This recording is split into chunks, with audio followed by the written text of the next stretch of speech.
believe me, I was so torn up inside. I mean, I lost about 20 pounds on that trip going over there because I didn't eat. I was so messed up. And when I got to Korea, as I said before, the Colonel Roden, who was the colonel of the whole company, he saw musician and Sergeant Brown, who was the sergeant at Battery A, as I was telling you, in the A Battery. He sent all the musicians that had. Now, although my MOS was artillery, they knew that. It's, in other words, I'm sent to the ACAC, right, which is the AAA, and that's my MOS. Right. But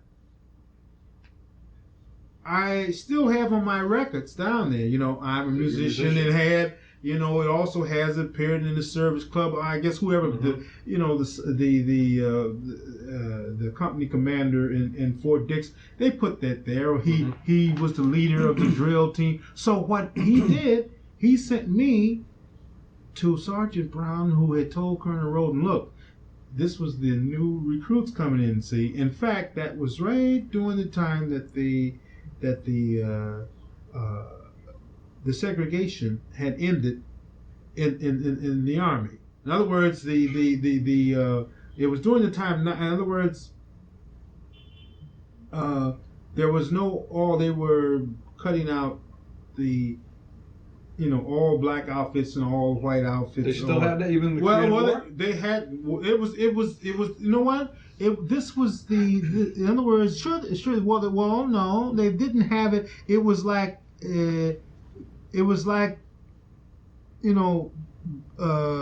Sort of ironing out during that time. It was, during the Korean War, that they call police action, was during the time of the changeover. Yeah. Right in that little period on 53 and 52 and 53, because that's the time that I was in. Okay. They had started to, although the 933rd was basically an all black outfit, but they had started to the recruits that was sent in by Colonel Roden at that time. It was like ending the segregation, and it was integration. They integrated. Yeah. During that time, because they had started to send, it was all white soldiers came in, black soldiers. But anyhow, him looking at my records and seeing that it had said musician, and Sergeant Brown had said he wanted all musicians, because he wants to start a group, a band. Wow. Now, Sergeant Brown was a organist. He was a versatile man. He was the head of that battery that I was in, and in other words, he came up through the field. He was a musician too, but he was a regular army man, and he wanted to be a warrant officer. Okay. But he knew he had to make first sergeant. Then he knew after first sergeant, he had to make master sergeant. Yeah. Then after master sergeant, first sergeant, and from there he'd be warrant officer. And he was working, and he knew working there on the field would give him that rank faster. So he asked the company commander to send all entertainers or musicians or whatever to his battery. But he also told them, which I didn't know, that first he says, now they've got the soldiers. They've got to show that, because after all, we're over here, we're in Korea. It's in other words, he wanted them to come into his battery and to form a group and entertain a band. This was his idea. His idea happened. Eventually, it happened because they formed a group there called the Seven Dukes of Rhythm. After I got there. Now, when I first got there, they sent me out on the field in a gun unit because I had my training on the guns. And I went out on the field. I was in Suwon, Korea, and I was only 10 miles from the from the front lines. Only 10 miles now. And I was in a gun drill. And I didn't even know the sergeant was a musician. Didn't even know that. And in fact, when I first went into his battery to be placed, when they sent the orders in, I forgot to knock, you know. And there's a lieutenant was there, and a sergeant was sitting there. And I come in, I says, Sergeant Brown, is this bad? He says, soldier. He says, have you forgot something? I says, you know, because he says, go back to that door and knock. And I said, oh, because, you know, believe me, you know what? I'm going to tell you, I was so peeved. Even when I was in Korea, I had given up on me, and that had taken so much out of me that I had really, at that particular time, had forgotten a little of my military courtesy. Yeah. And I thought it was him hollering at me like that. I thought, oh my God, how could this man?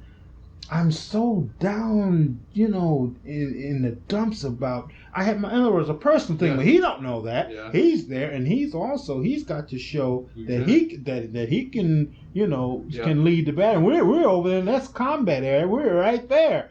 And he says, go back to that. And I said to myself, I said, that's the worst man in the world. I said, I gotta be in his company. I says, oh what? Oh, how he's hollering at me. I says, here I got knocked out from my music, and then they sent me to this son of a gun. And I went back and I says, Private Dunlop reporting, sir. And the lieutenant, he says, no, that sounds better. He said, well, you going to forget your military courtesy? I says, I'm sorry, Sergeant. He said, oh, don't be sorry. He says, just don't do it. You know what your military courtesy is. You're in Korea now. Yeah. I said under my breath while he's talking about it, I says, oh my God, I'm going to have a rough time with him. And it turned out to be the complete opposite. He was a musician. He was the battery organist. He played the songs every Sunday when the guys, church, go to the church. I didn't know he played a little trumpet. But the thing is, he was a soldier. And so what he did, he put me out the gun field, and he says, okay, you're going over and you're going to go in gun drill. He says, now we're going to have inspection over there. I want you to tell me what I was going to do. And he sent me way out there. I'm way up on a mountain somewhere with about 10 other guys, and I was an elevation operator on a 40 millimeter gun. And I'm hearing on every time they say, okay, come on, fall in, gun drill. And I'm saying to myself, oh my God, I says, I'll go crazy with this. I said, there's no music, there's no nothing. But I said, something kept telling me, Frank, look, you're over here, learn that gun, because forget about the music now. You've got to be here, make the best out of it, soldier, don't stay a private. Yeah. Because I look around at the guys, and the other guys was talking to me, hey man, you know that friggin' gun out there, man, that gun drill, they call you out all types of night. Says Joe Chink is not going to shoot no shells over. Sometimes we have an alert. I says, well, how far is the enemy? He says, about 9 or 10 miles. But I says, So now, that's what one soldier's telling me, the private, and then the corporal who's got an extra stripe. I don't have any then. I'm just he looks around at me, he says, hey, look, he says, you're just a new recruit coming in. He says, I'll tell you, he says, take it from me. He says, learn that gun, because he says you might be here alone. He says, I don't know what your attitude is. He says, but you're over here in combat area. And he says, for the first place, you're going to get more points here. And he says, if you do what you're supposed to do, he says, and if you show that you want to be here, whether you don't want to be here, he says, you might be here by yourself, and they call a red alert and say, if you don't know how to shoot that gun, he says, that's your ass. He says, so I'm just telling you. He says, look, he says, I got a couple stripes. He says, but I'm you say, you U.S. or you an RA? I says, no, I was drafted. He says, learn. He says, get a couple. Says soldier, and he says, and get some stripes on you. Show that you want to be in. And that's what I did. And now to go a little further ahead of the story, I would stand up there and on the gun, and the lieutenant would come around, and I'd stand there and I'd, good morning, sir. Good morning. Done a lot of people coming, and I'm salute. If he come out, he see me, and Good morning, sir. Good morning. So, me doing that, they had a command post where they had switchboards. Now, that's where the sergeant is. The same place that I went in and knocked, or did knock on the door, and they told me to go back. That's the command post. They got a switchboard operator there. Then they got 4 switchboard operators. They work 6 hours. They have 3 reliefs, which gives them 18 hours off. They have a lineman, the one who drives the lieutenant around in the Jeep, the sergeant. They have a stove, which is burning out. Let's face it, Korea gets 10 below zero. Really? Although that doesn't bother me too. I'm from Buffalo. Buffalo's cold too, but not as cold as Korea. And I see these guys standing on that gun, and I'm looking over, and I'm seeing, and when I have to call into the command post, and there's a gun, this Unit 1, Unit 2, they have to call in, and the guy who's calling in on your phones, he's sitting in the CP, the command post, around a hot stove. Yeah. I had no training now on the switchboard, but I had a different attitude until that guy told me, says, look, use your military courtesy, learn that gun, even though you're just your job is an elevation operator on that gun. Learn that gun when they have the tearing of the gun down. Learn all the parts. Show that you want a soldier. Get you some stripes, and says, and you'll go far here. Says this will. He says this will give you your freedom and will relax your mind. Says because when you go the other way, and I kept doing that, and the lieutenant noticed the military curse, and they knew that they needed another replacement in the command post. The sergeant who looked on my records, Sergeant Brown, who didn't know when I came in either, but he saw my records and saw I was a musician. He never told me I was there for a month. He never told me that he was a piano player. Wow. He'd come by me and say, "Hi, Dunlop." Yeah, says, "Hey, how's things over here? How you doing with the gun?" I said, "Oh, pretty good, Sergeant." Says, "Yeah." Says, Says, "I see on your records there you're a musician, huh?" I said, yes, yeah. What instrument you play? I said, oh, I play drums. I was a drummer, but yeah. I see. Yeah, you ever go to service club? I said, well, the times I said, I don't have too much. He said, I'm on. He said, yeah, I know. He says, you don't have too much time to get over there. Says, we're in the gun unit here. Yeah, says, but yeah, well, look, what times you can get over there? Go over. And says, I think they don't have a set over there, but you can. There's a piano player come. He still never told me. Then he came 3 days later, and he started a conversation. About 2 weeks after that, there was a replacement needed, to go in the command post. I got a call from the switchboard operators. Dunlop says, come down to the CP. And the sergeant is standing there, and the lieutenant was there too. He said, hey, Dunlop. I said, yes. And I knocked on the door too. I knocked and said, Dunlop reporting, sir. Yeah. I was still a private, but but I was up for PFC then. He says, hey, Dunlop. He says, says Lieutenant McLean here says, we've been noticing your military courtesy and your accuracy there. We never found you asleep or anything. It says you're on guard and you had an inspection, and says, he says, look, the thing was, how would you like to work the switchboard? Says, the switch. I says, where? And he says, here in the command post. Says you do 6 hours, and says you get 18. Says you got 3 replacements. She says you get 18 hours. Wow. He says, and then says you'll have a lot of time to go to the Red Cross and go over there and where the guys are playing and blah blah. So you'll have. He says, I said, what? He says, look, he says, I want to tell you, he says, I'm a musician too.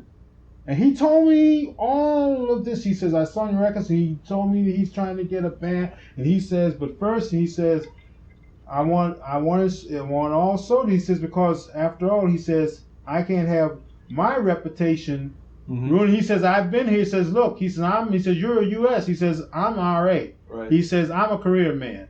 He says, but I want everyone that's around me, I want them to be a soldier first. And he put me in the command post. And also, the same battery got a group called the Seven. When I was there, and another tenor player from Santa Monica, California. Now they had another battery, battery B. They got a bass player was over in battery. I think it was in battery B. They got. We were there guarding the Air Force, so there was a guy named Jimmy Spear. He's from Jersey, from Lodi, Lodi, New Jersey, who played alto. Good. And played good. And the sergeant made a band called Seven Dukes of Rhythm. We traveled all over the Far East. It turned out to be we won the jazz concert where we went around with. Before you know, we got our own plane. They flew us around all over, just playing, and entertaining. And that's the only reason I believe that I have good sense now, because I knew that I probably would have cracked up. Yeah. I would have. That was the last place that I had expected to be able to continue my music. Is Korea. I was saying if I got on that ship going to be shipped over with a gun in my hand, and my musical career, at the age that I was, and for me to say to go to Korea when I was drafted, didn't want to go. Yeah. I was thinking about jumping off the boat. They put me on garbage detail. Yeah. And when I said, one thing I stand, sharks would follow that boat because they know they could smell garbage and they could smell. I was thinking in terms of just pushing that garbage off and sliding right up under the belt and going over the back of the U.S. Pope with that great big transport ship.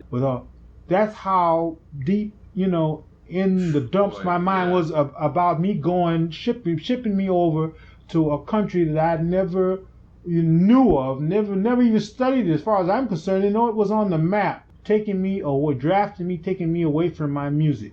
Did you guys record with the band Seven Dukes Rhythm? When we got to, yes, we did. You still have the records? We got now that I don't know.